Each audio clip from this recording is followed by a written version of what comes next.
Okay. Let's give this another try. As stated in this video, I wanted to do a small diorama display of two Artisan Guild releases fighting. But the video files got lost somehow and I was very bummed out about it. And who wouldn't be, when months of work just goes and fucks off. But now I return for a third try of this seemingly cursed venture I have set out upon.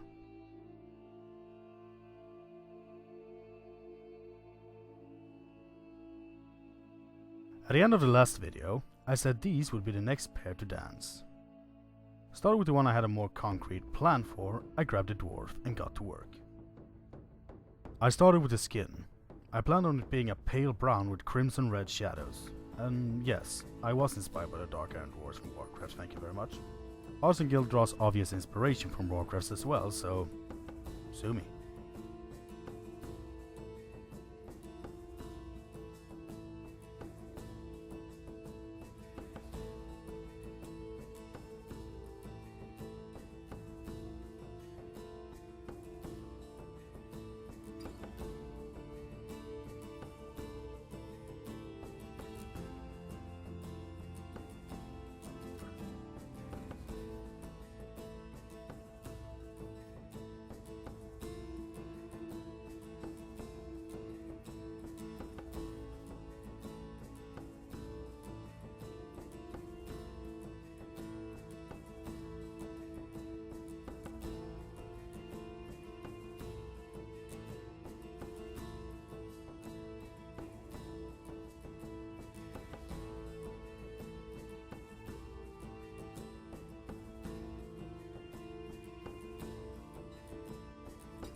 Can I ever stay in frame?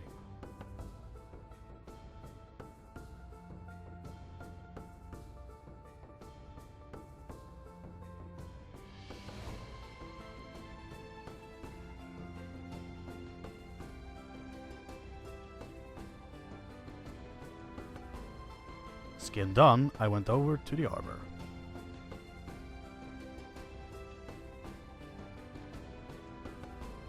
I started with a null oil wash to give the deepest part a darker shadow.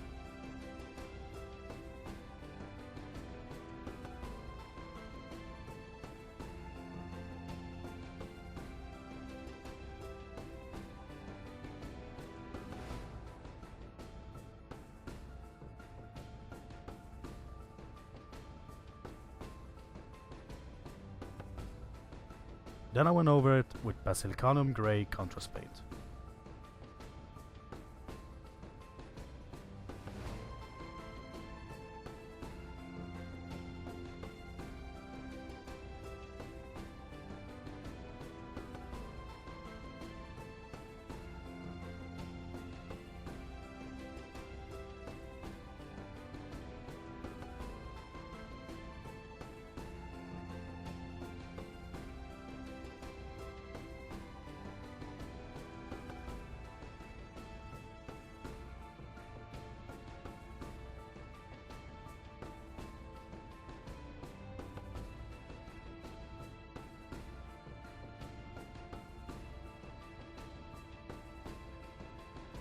Changing my mind on the skin, I went over it with a much lighter base coat, more of an ashen grey.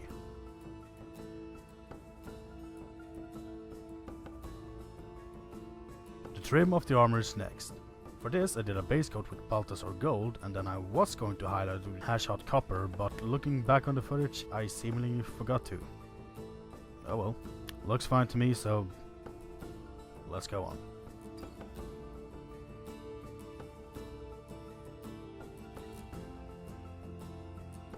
I also reapplied the Carabao Crimson wash on the skin.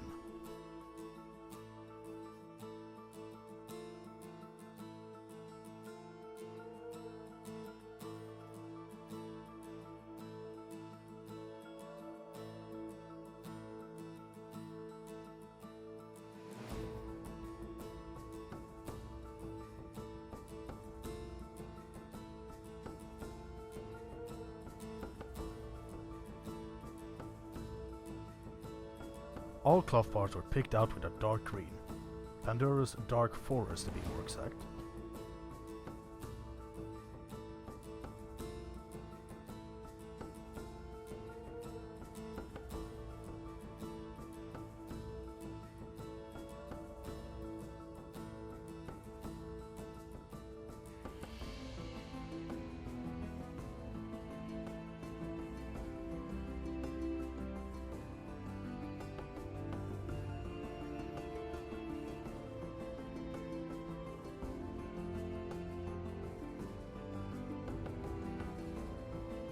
For the weapons and hair, I wanted a fiery effect.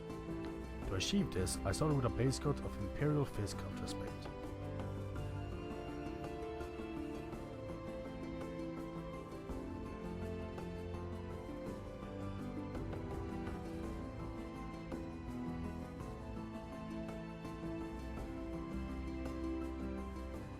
The model was sprayed from above with a white cenithal highlight, which had left the underside of the weapons almost completely black, so I had to lighten those up with some white ink.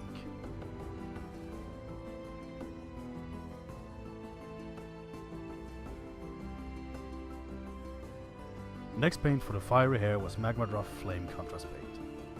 Painted onto the yellow, leaving it visible at the base.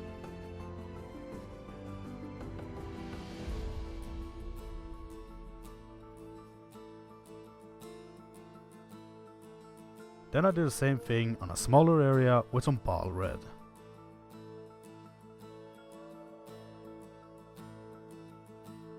And lastly, the very tips of the hair was painted with some Black Legion. Then I did the same thing on the weapons.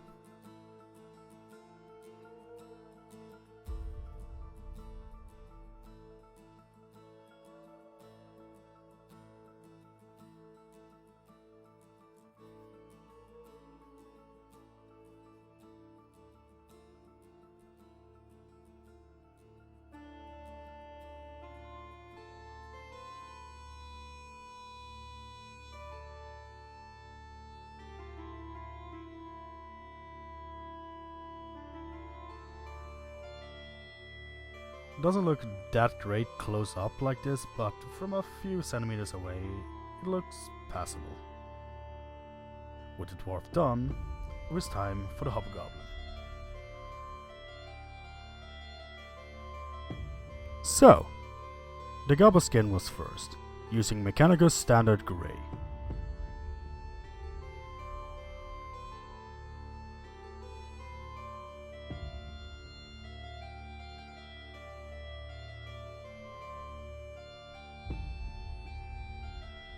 And then a wash with Carabot Crimson. I went over the skin again, leaving the wash in the deepest recesses, which in my script I spell like this.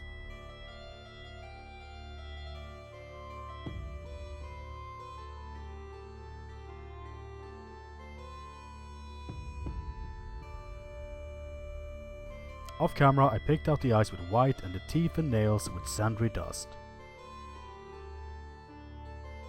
For the armor, I chose the same green as the dwarf's dangly crotch flaps. That sounded so weird.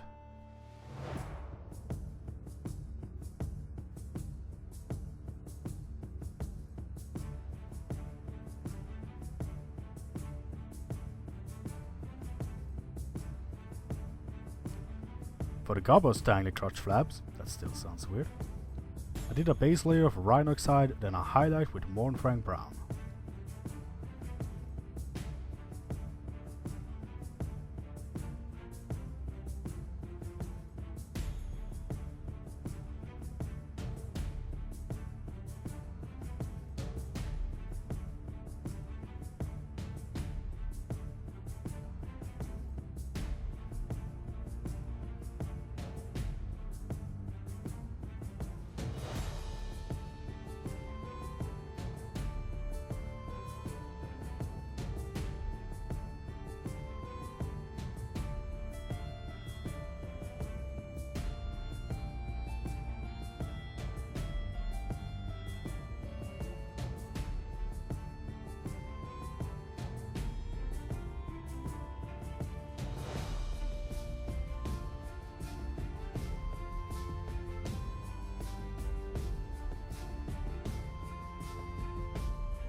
fur, I used Core Grunter Fur, go figure.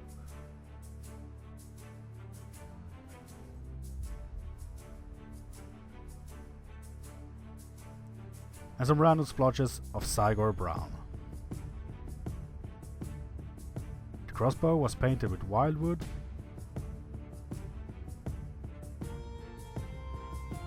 Then the string with Agara's Dunes. The spiky metallic airs got some splotchy lead belcher that was then washed with norm oil. Time for the base. I had no plan for the base.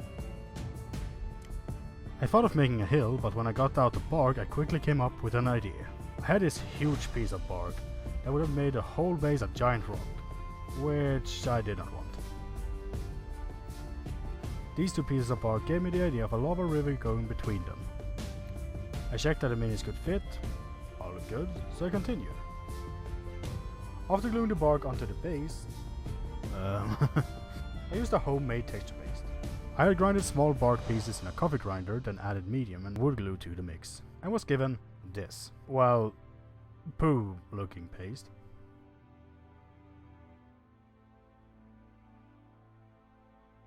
The dwarf is jumping off a protruding rock formation, and I wanted to carry over that design into the rest of the base. Using small rocks I built up these stalagmite looking thingies.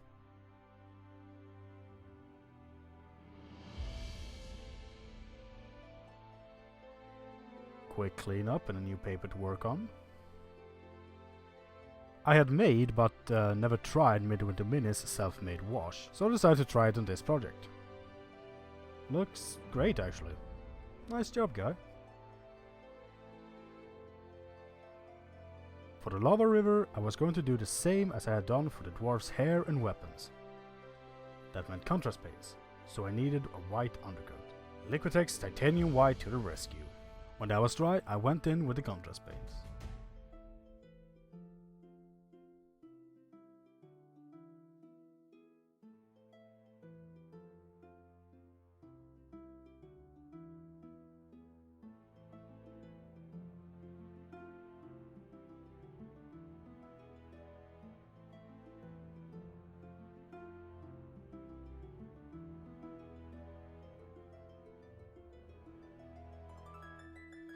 And here it is, the third Artisan Versus mini diorama I have made. I think it turned out great. Only question is, what's next? Lizardman versus Catwoman? Zombie Viking versus Paladin Lady? Gnome versus Great Goblin? Imp versus Ashland Survivor? Thief versus Elf? Or Vampire Knight versus Fawn Warrior? Let me know what you'd like to see next. My next project includes some really old pencils. Stay tuned!